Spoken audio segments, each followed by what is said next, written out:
नमस्कार दोस्तों, civil study channel में आप सभी का स्वागत है। हम उत्तराखंड पीसीएस की टेस्ट सीरीज डिस्कस कर रहे थे। आज टेस्ट नंबर 8 है। अगर आपको हमारे द्वारा दिए हुए क्वेश्चन अच्छे लगते हैं तो उन्हें लाइक कीजिए, शेयर कीजिए और सब्सक्राइब कीजिए। आते हैं फर्स्ट क्वेश्चन पर। तिलहन प्रौद्योगिकी मिशन किस वर्ष चलाया गया था? 1986, 1987, 1988 एंड 1990। राइट ऑप्शन है ऑप्शन ए। तिलहन प्रौद्योगिकी के लिए जो मिशन चलाया गया था वो 1986 में चलाया गया था। ठीक है। और तिलहन से जुड़ी जो क्रांति है उसको क्या कहते हैं? पीली क्रांति कहा जाता है। नेक्स्ट क्वेश्चन पर आते हैं। फलों के उत्पादन को किस नाम से जाना जाता है? हॉर्टिकल्चर, पोमोकल्चर, बीटीकल्चर और सीरीकल्चर। तो जो फलों का उत्पादन है दोस्तों उसको हम पोमोकल्चर कहते हैं। और हॉर्टिकल्चर जो होता है वो बागवानी से संबंधित होता है, बागवानी से। और बीटी कल्चर जो होता है दोस्तों वो अंगूर की खेती से संबंधित होता है। और सीरीकल्चर जो होता है वो रेशम कीट पालन से संबंधित होता है। ये देखिए लिखा हुआ है, रेशम कीट पालन, सेरीकल्चर अंगूर की खेती, बीटी कल्चर और बागवानी हॉर्टिकल्चर कहलाती है। और फलों का उत्पादन क्या कहलाता है? पोमोकल्चर। आते हैं नेक्स्ट क्वेश्चन पर।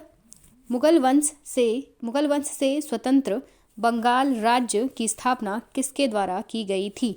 ए. मुर्शीद कुली खां, बी. सादतुल्ला खां, सी. शहादत खां और डी. अली मोहम्मद खां।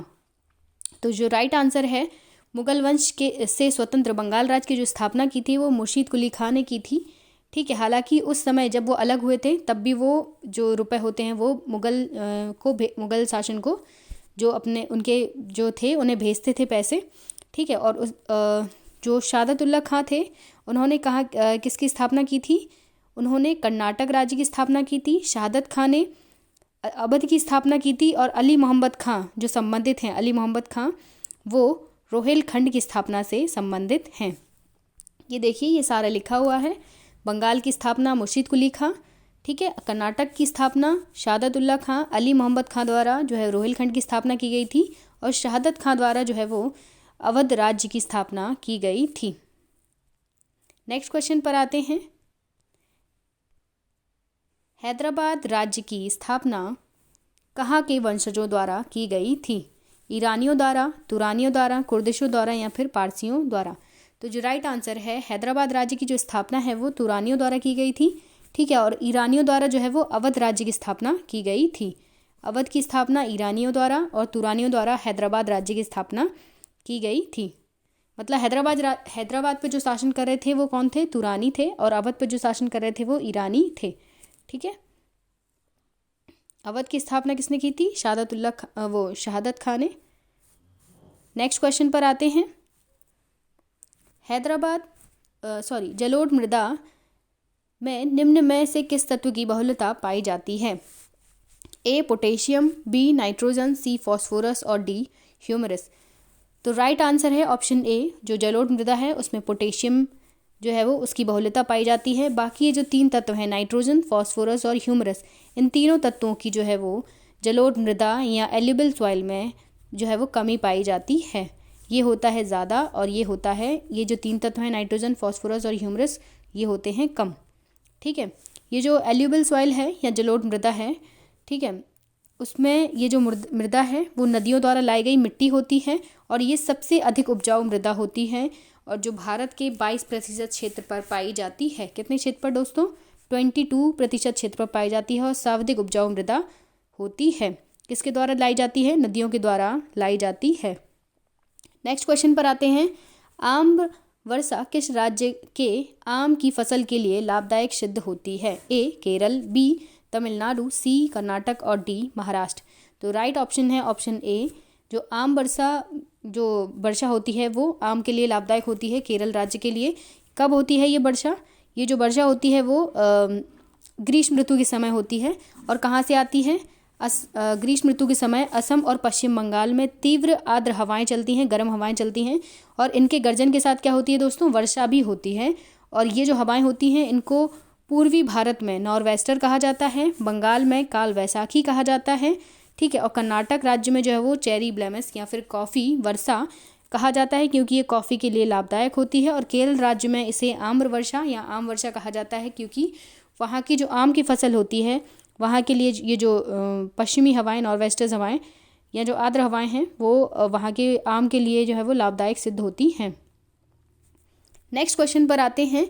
निम्न में से किस संस्था का मुख्यालय न्यूयॉर्क में है और ये 1965 में स्थापित की गई थी? UNEP world economic forum, UNEP united nation environmental programme, UNDP united nation development programme and fourth is WWF world wide fund. तो जो राइट आंसर है जिसका मुख्यालय न्यूयॉर्क में स्थित है और ये 1965 में स्थापित की गई थी वो है UNDP। ओके, और ये जो पार्ट है वो किसका है? UN का पार्ट है। UNEP का जो मुख्यालय है नॉर्वे केन्या में स्थित है और UNDP का मुख्यालय कहाँ स्थित है दोस्तों? न्यूयॉर्क में स्थित है। नेक्स्ट क्वेश्चन पर आते हैं। 47वां G7, ये है G7 जो 7 देशों का जो समूह है उसके बारे में बात हो रही है। 47th जो बैठक हुई थी, शिखर सम्मेलन हुआ था, कहाँ आयोजित किया गया था? Carnival, London, Geneva, New York. जो राइट आंसर है G7 का जो 2021 में जो शिखर सम्मेलन आयोजित किया गया था वो कार्निवाल में किया गया था। ठीक है, और ये कहाँ स्थित है? ये यूके में स्थित है, यूनाइटेड किंगडम में। ठीक है, कब आयोजित किया गया था? 11 से 13 के बीच में कार्निवाल यूके में आयोजित किया गया था, जिसकी अध्यक्षता किसने की थी? ब्रिटेन के जो वर्तमान में प्रधानमंत्री हैं बोरिस जॉनसन द्वारा की गई थी। और भारत में जो भारत की तरफ से जिन्होंने प्रतिनिधित्व किया था वो कौन थे? प्रधानमंत्री नरेंद्र मोदी जी थे। और इसकी जो थीम थी वो थी बिल्ड बैक बेटर। ठीक है, बिल्ड बैक बेटर पूछ सकते हैं ये। नेक्स्ट क्वेश्चन है। दुनिया का सर्वश्रेष्ठ बैंक का खिताब किस बैंक को दिया गया है? DBS bank, DBS, SBI bank, bank of America and bank of UK। जो राइट ऑप्शन है वो है DBS बैंक। DBS बैंक को दुनिया की सर्वश्रेष्ठ बैंक का खिताब दिया गया है। नेक्स्ट क्वेश्चन पर आते हैं। अटल आयुष्मान योजना वर्तमान में किस राज्य में चलाई जा रही है? Option A Uttarakhand, B Uttar Pradesh, C Bihar और D मध्य प्रदेश। तो राइट ऑप्शन है ऑप्शन A उत्तराखंड में अटल आयुष्मान योजना चलाई जा रही है। इस योजना के अंतर्गत जो है वो राज्य के सभी निवासियों को निःशुल्क चिकित्सा प्रदान की जा रही है। जो भी उत्तराखंड के निवासी हैं उन्हें निःशुल्क चिकित्सा प्रदान की जा रही है अटल आयुष्मान योजना के तहत। नेक्स्ट क्वेश्चन पर आते हैं। मिशन हौसला किस राज्य की पुलिस द्वारा संचालित किया जा रहा है? मिशन हौसला राइट ऑप्शन है option A Bihar, B Uttarakhand, C Himachal Pradesh और D झारखंड। जो राइट ऑप्शन है ऑप्शन B उत्तराखंड राज्य में मिशन हौसला जो है वो चलाया जा रहा है। जो राज्य की पुलिस है उसके द्वारा चलाया जा रहा है। इस योजना के तहत जो है वो पुलिस द्वारा कोविड-19, ये कुवैत लिख गया है, ये कोविड-19, ठीक है, कोविड-19 के तहत जो रोगी हैं उनको जिन्हें ऑक्सीजन, वेंटिलेटर्स आदि प्राप्त करने में क्या है जो राज्य की पुलिस है वो हेल्प कर रही है, मदद कर रही है। नेक्स्ट क्वेश्चन पर आते हैं। बाघों की संख्या के मामले में उत्तराखंड का क्या स्थान है? A प्रथम, द्वितीय, तृतीय और चतुर्थ। तो जो बाघों की संख्या में उत्तराखंड राज्य का जो स्थान है वो थर्ड है, तो ऑप्शन C राइट आंसर है। और जो बाघों की संख्या है उत्तराखंड राज्य में वो कितनी है? 442। कितनी है? 442। जो टोटल बाघों की संख्या है भारत में वो है 2967 है, जिसमें मध्य प्रदेश जो है वो मध्य प्रदेश में 526, 524 कर्नाटक में, और फिर उसके बाद आता है उत्तराखंड का स्थान 442। ठीक है, तो थर्ड स्थान हो गया। फोर्थ स्थान जो है वो महाराष्ट्र का है और उसके बाद जो फिफ्थ स्थान है वो उत्तर प्रदेश का है। उत्तर प्रदेश में 173 जो है वो पूरे टोटल बाघ हैं और ये फिफ्थ रैंक पर मतलब 5वें स्थान पर है। 2014 से 2018 के मध्य जो बाघों की आबादी में जो है वो 33% की जो है वो वृद्धि हुई है।